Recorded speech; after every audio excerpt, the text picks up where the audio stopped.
Akkam jirtu kabajamoota fi jaalatamtoota hordoftoota maatii biiftuu Oromoo bakkuma jirtanitti nageenyi keenya kan kabajaatiif kan jaalalaa isin haa ga'u isiniin jenna. Itti aansuun oduu sa'a kanaa qabannee dhiyaannee jirra. Hanganuma sagantaa kanatti nu wajji turan affeerraa kenna. Kallatti mangarmata duree oduu amma qabadheetti dabra. Oduun jalqabaa baankii misooma Itoophiyaa keessatti saamichaa fi malaammaltummaan hamaan gaggeeffamaa jiraachuun beekamee jira. Tooftaa garaagaraatiin mallaqni guddaanis saamamuu beekamee jira.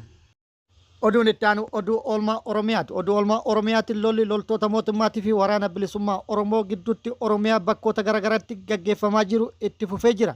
Waraanni bilisummaa Oromollee bakkoota garaagaraatti haleellaa loltoota mootummaa irratti raawwataa jiruun miidhaa guddaa mootummaa irratti waraana mootummaa irratti akka dhaqqabsiisaa jiru beeksisee jira. Haleellaa bakkoota garaagaraatti waraana mootummaa irratti raawwataa jiru waraana mootummaa hedduu addunyaa kanarraa godaansisuun hedduu madoodhaan adabuun meeshaalee waraanaa hedduu irraa hiikkatuun kasaaraa guddaa mootummaarraan dhaqqabsiisuu beeksisee jira. Dabalata oduu kana qabna. Oduu biyya alaatiin yaaliin ajjecha mootummaa Soomaaliyaa Hassan Sheikh Muhammad irratti yaalamee jira. Ta'ullee pirezidaantichi osoo rakkoon irra hin gahin jalaa bahee jira. Oduu kanneenii fi kan biroo wajjin guutuu oduu wajjin isin wajjin ka turu ani Bariisoo Ganamooti guutuun oduu akka itti aanu kanatti isiniif dhiyaata.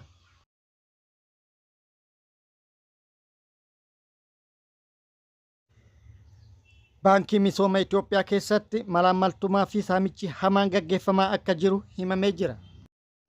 Akka odeeffannoon keessoo baankichaa keessaa baate ibsitutti mallaqni miliyoonaan lakkaa'amu saamamaa akka jiru beekamee jira. Saamichi kunis kan raawwatamaa jiru tooftaalee garaagaraatitti fayyadamuun akka ta'es himamee jira. Tooftaalee kanneen keessaa caalbaasiin ifa hin taane isa tokkodha jedhamee jira.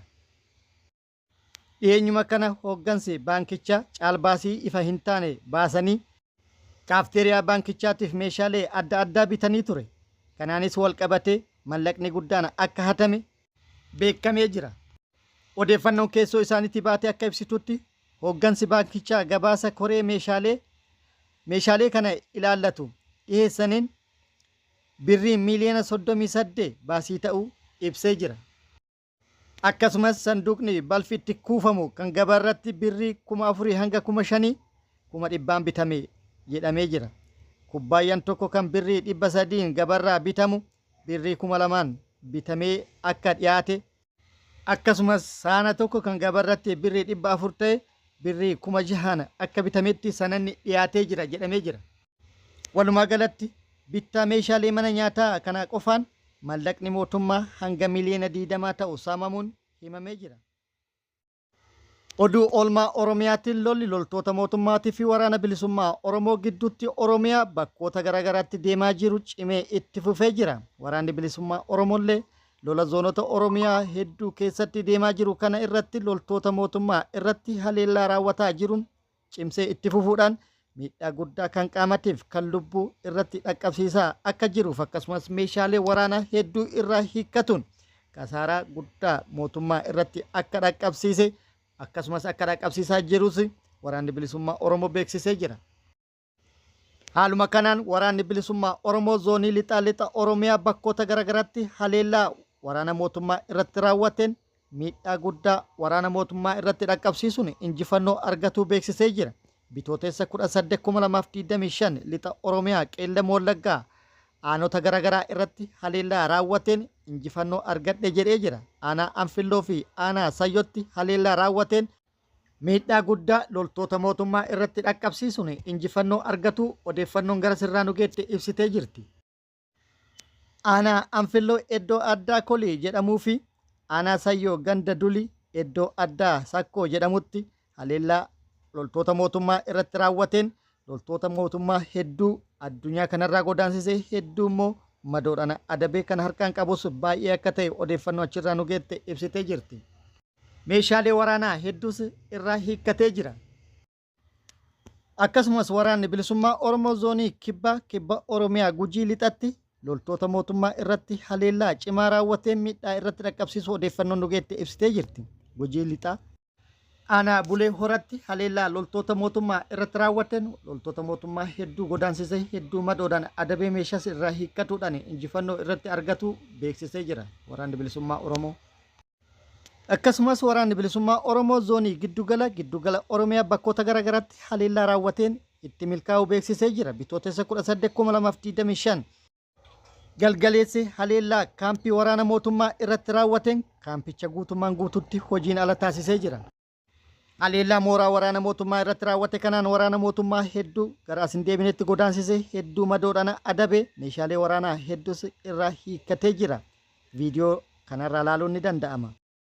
Meeshaalee waraanaa hiikkates xiqqaa hanga guddaa yookaan immoo xiqqaarraa hanga kan gareetti kan ta'e akka ta'e viidiyoo kanarraa kan mul'atu kanaadha. Kanarraa hubachuun ni danda'ama. Oduun injifannoo inni zoonii kibbaa inni biraa waraanni bilisummaa Oromoo zoonii kibba Oromiyaa Woboon zoonii madda albuuda har'a bitootessa 19,2025 haleellaa loltoota mootummaa irratti raawwateen injifannoo gabbataa argate jedhamee jira. Kibba Oromiyaa Gujii Bahaa Aanaa Gooroo Doolatti loltoota mootummaatti haxxee hidhuudhaan haleellaa irratti raawwateen loltoota mootummaa hedduu addunyaa kanarraa godaansise hedduu madoodhaan adabee injifannoo gabbataa irratti argatu odeeffannoon nu ga'e ibsee jira. Guutuu oduu kana akkuma nu ga'een qabannee kan dhufnu ta'a. Oduun injifannoo inni biraa kibba baha Oromiyaa irraa kan nu ga'edha. Kibba baha Oromiyaa Arsii Bahaatti waraanni bilisummaa Oromoo tarkaanfii fudhatee milkaa'uu beeksisee jira.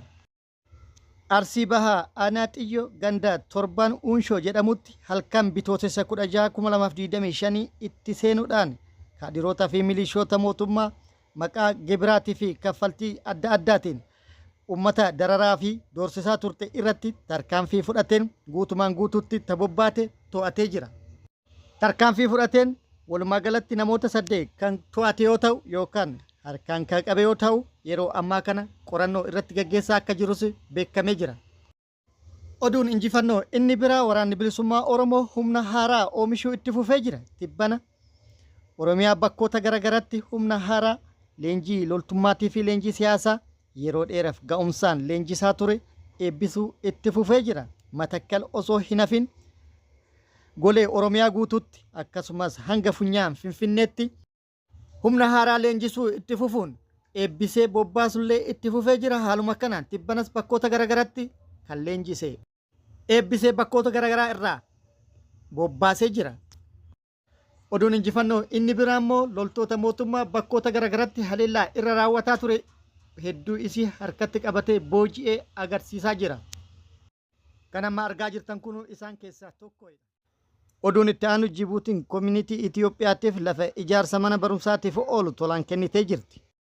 Bitootessa 19,2025 mootummaan Jibuutii koomunitii Itoophiyaatiif lafa ijaarsa mana barumsaatiif oolu heektaara 4 tolaan kennee jira.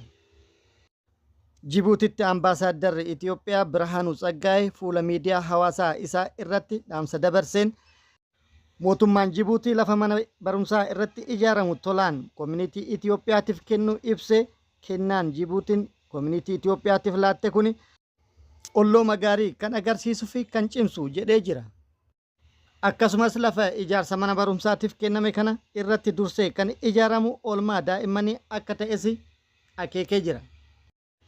Oduun itti aanu pirezidaantiin Soomaaliyaa Hassan Sheekh Mohammad irratti yaaliin ajjechaa raawwatamee jira. Hidhattoonni Alshabaab konkolaataa pirezidaantii Soomaaliyaa Hassan Sheekh Mohammad magaalaa guddoo biyyattii Moqaadishoo keessa boombiin haleeluuf yaalanis pirezidaantichi ooluun gabaafamee jira.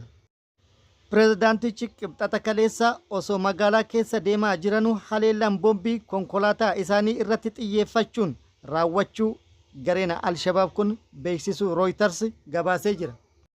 Yaalii ajjecha kana booda immoo fuula tiwutara pirezidaantichaa kan ta'e viilaa Soomaaliyaa jedhamuun beekamu akka ibsetti pirezidaanti Hassan Sheekh Mohammad ajajaan ol aanaa tarkaanfii shororkeessitoota idila addunyaa dhabamsiisuuf kaayyeeffate gaggeeffamaa jiru. Hoogganuu fi cimsuuf adda waraanaa aanaa Adan Yaabal daawwachuun beeksisee jira. Gara biraatiin immoo qondaaltonni ol aanoo mootummaa fi akkasumas waraanaa lama pirezidaantichi haleellaa jedhame kana booda nagaa tahuu Rooyitariif gabaasanii jiru. Ta'ullee haleellaa raawwatame kanaan konkolaataan pirezidaantichaa rukutamuun mirkanaa'ee jira. Akkasumas eegdonni isaa hedduun kan madaa'an akka ta'e dhagahamee jira. Oduun itti aanu Eertiraan Itoophiyaa qeexee jirti. Hawwii hulaa galaanaa Itoophiyaan qabdu dogongoraa fi yeroon isaa kan irra tare jechuudhaan Itoophiyaa qeexee jirti. Ministeerri dhimma alaa Eertiraa Osmaan Saalaa hawwii Itoophiyaa dogoggoraa fi yeroon isaa irra darbe kana karaa dippiloomaasii yookaan humna waraanaatiin ulaa galaanaa argachuuf taasifamu kuni abjuu fi burjaajii biyyattiin ittiin burjaaja'aa jirtu jedhee jira. Akkasumas kana hubatuudhaan hawaasni idila addunyaa Itoophiyaa irratti dhiibbaa akka taasisu gaafatee jira. Osmaan Saalaa ibsa kaleessa Asmaraatti ambaasaadarota biyyoota garaagaraa akkasumas dippiloomaatotaa fi hooggantoota dhaabbilee UN adda addaatiif kenneen Eertiraan Itoophiyaa waliin waraana banuuf qophii godhaa jirti kan jedhu himannaa sobaatii jechuudhaan kufaa taasisee jira. Inni kana haa jedhu malee haalli Eertiraan itti lolaaf of qopheessaa jirtu immoo faallaa kanaa akka ta'e addunyaan hubattee quba qabdi. Dursitee humna guddaa waraanaa daangaa Itoophiyaatti siisitee. Kabajamoota fi jaalatamtoota hordoftoota biiftuu oduu namaaf qabadde kan hanga ammaa kana guutuu oduu wajjin isin wajji kan ture ani Bariisoo Ganamooti. Hanga yeroo itti aanutti deebinee wal agarrutti nageenyi rabbii isiniif haa baay'atu. Nagatti nu turan hawwii kenna. Nagatti nu tura.